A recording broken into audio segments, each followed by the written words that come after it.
Bonjour et bienvenue dans Upécut by Pastor G. Nous lisons ce matin dans 1 Samuel le chapitre 3 et le verset 19. Il est écrit: Samuel grandissait, l'Éternel était avec lui et il ne laissa tomber à terre aucune de ses paroles. L'image que me donne ce texte, c'est l'image de quelqu'un qui attendait une richesse. Et il ne permet à ce qu'aucune partie de cette richesse ne soit permise. C'est l'image de quelqu'un qui avait faim, sérieusement faim, qui attendait avec avidité une nourriture. Et quand elle est venue, il n'a pas permis à ce qu'aucune partie ou portion de cette nourriture ne tombe à terre. C'est exactement la même chose. Ce qui est bizarre dans la marche et dans la vie de chacun d'entre nous, c'est que la parole de Dieu vient à nous comme une semence, comme un trésor, comme une nourriture. Toutes ces figures ont été utilisées dans la Bible pour décrire les objectifs que Jésus a pour notre vie. La parole révélée de Dieu pour nous conduire dans une journée. Mais il nous arrive aussi d'avoir les attitudes suivantes.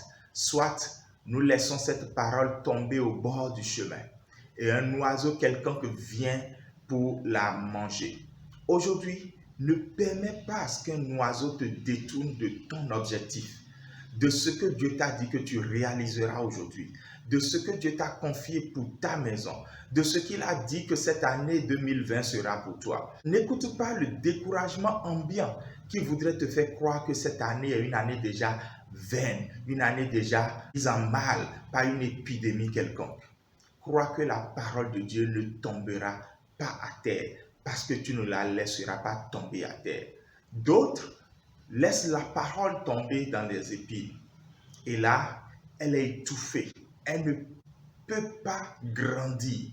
D'autres laissent la parole tomber entre les pierres et là, elle n'a pas assez de sol pour pouvoir pousser des racines.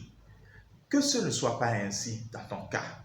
Samuel n'a laissé aucune des paroles de l'Éternel tomber à terre. Ce que moi j'ai décidé de faire, c'est de me confier, de m'attacher fermement à la parole de Dieu.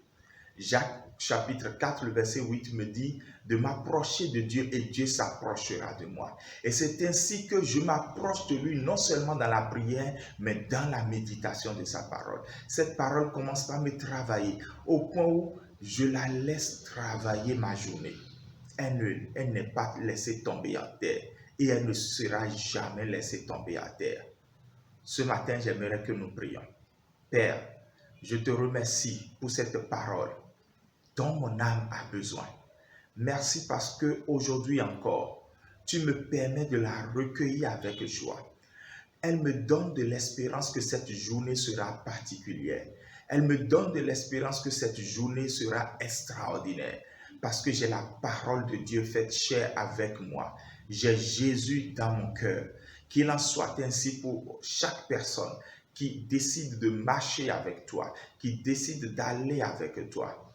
Je m'approche de toi et je purifie mon âme au travers de ta parole. Je laisse ton esprit me guider.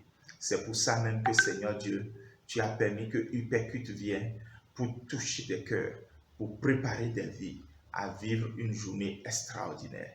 Sois loué à jamais, Père. Au nom de Jésus, nous avons prié. Amen. Shalom.